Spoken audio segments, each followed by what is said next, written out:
Hey, what's up, guys? This is Adi from Shastri Nation, and today we're going to be talking about cladograms and phylogenetic trees.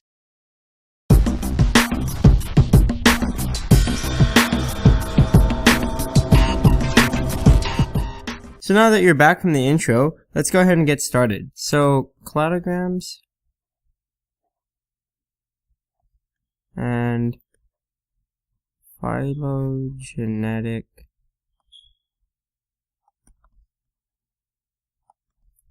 trees.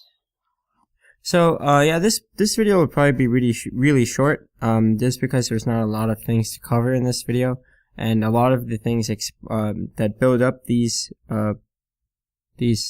trees will be, stated, and we'll go over it in different videos, basically what I'm trying to say. So what is a cladogram? Let's go ahead and talk about cladograms. So cladograms are things that look like this. You have this, you have that. Yeah.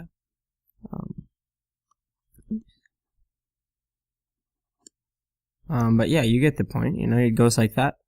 And so basically what these do is they show us the relationship between the added characteristics, and then going up would be time. So it basically shows us the relationship between animals or organisms. So I could have a cladogram of every single species on the world, basically, and see how they're compared, and see like the evolutionary path of how we came to existence, or the animals came to existence, basically. So this cladograms are basically just a hypothesis. So they're just a hypothesis. So anything that you do here can be, and it's just a hypothesis, meaning like you just think, this is right, but it may be wrong, and it may be right. You never know, So basically, most of these are, most cladograms are made mainly based on analogous and homologous structures, or like physical structures on organisms, and like phylogenetic trees are made with other things on top of physical structures and stuff like that. But yeah, so there's some things some signs you have to memorize. An O, so you have like a circle would be a common ancestor, and a square would be a derived characteristic.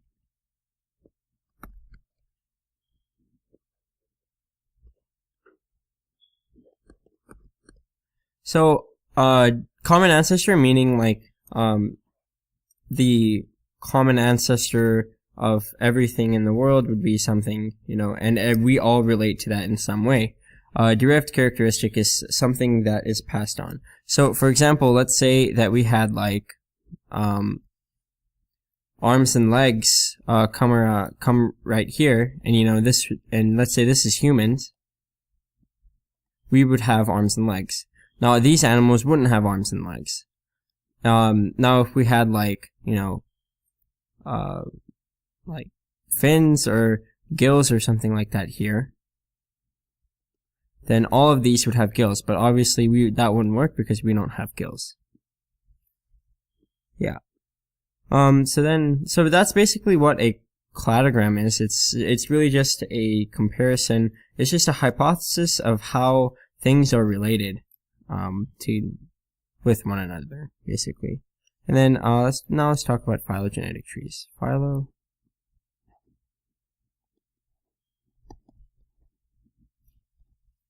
Like I said, this would probably be my fastest video. So phylogenetic trees are made by comparing the anatomical differences, DNA, protein structures, and numerous other things. So phylogenetic trees are just like cladograms, but they're like but they're more precise.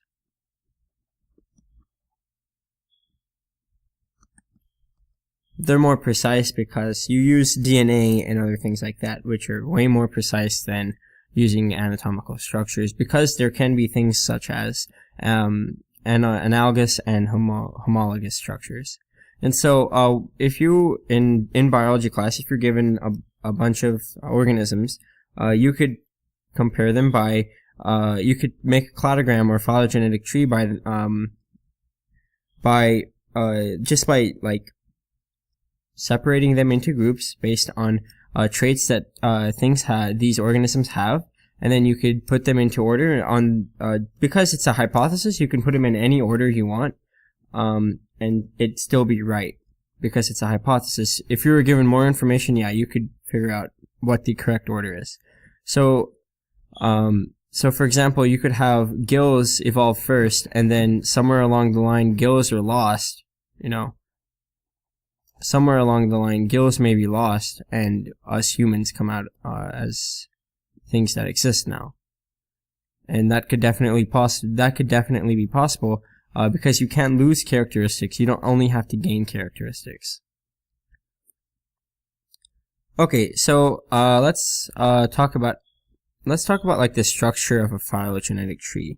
So in most phylogenetic trees, you'll have a root.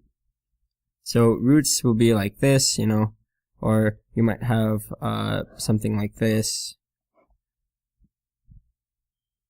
Something more we're familiar with, I guess. But they're all phylogenetic trees, and this would be the root. These would be the root.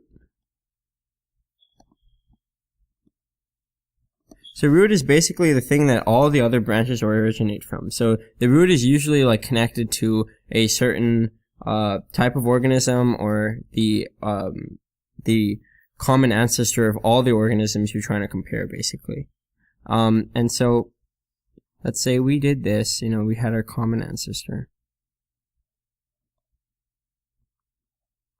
right here, and then we had a branch here. Did this, split it up into two branches.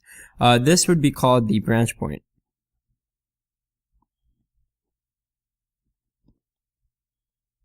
So yeah, this would be called the branch point, and the branch point is basically a place where a branch splits up into two branches.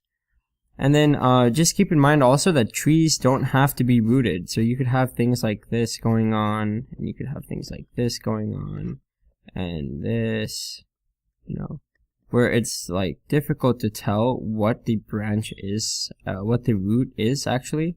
So, you might have all of this going on and stuff like that. Going everywhere, yeah. But just keep in mind that the only thing that actually matters is the way they're organized. And they can be organized in numerous ways, and it still prove the same point. So, like I said, we can use like DNA and everything like that to determine what organisms, the order of evolution, basically. So one way DNA can be used to do this is by using the system of finding SNPs and Indels. And we'll go more in depth into what these are. So right now, let's start out with SNPs. So SNPs.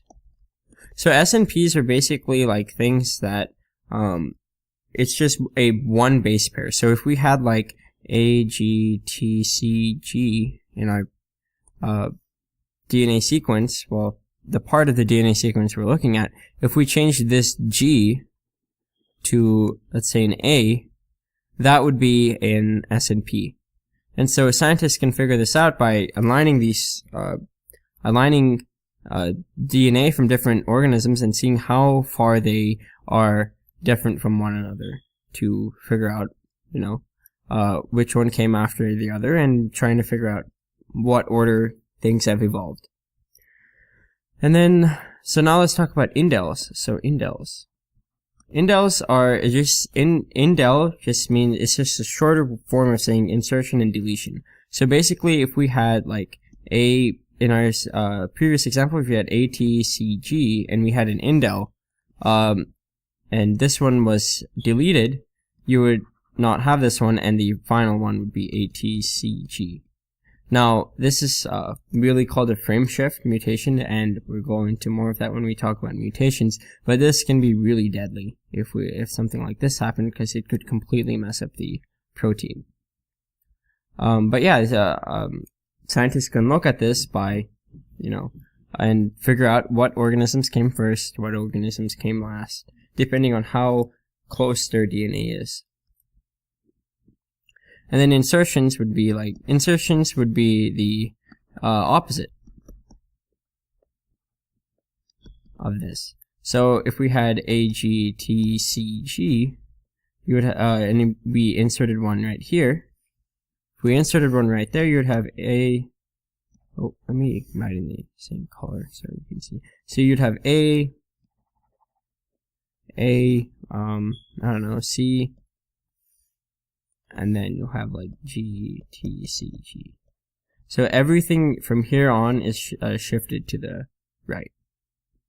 And yeah, again, this would cause a frame shift mutation, and it would be really deadly to the organism if it because it will affect the protein's production and the overall use of the protein, because all of the bonds will be changed. But yeah, so how scientists actually align the DNA is by aligning the DNA.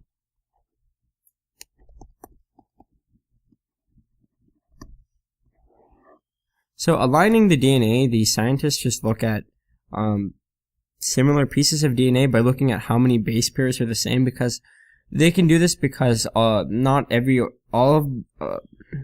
the DNA that we have are similar to other organisms. So they can figure out what parts of the DNA are the same to the other parts of DNA.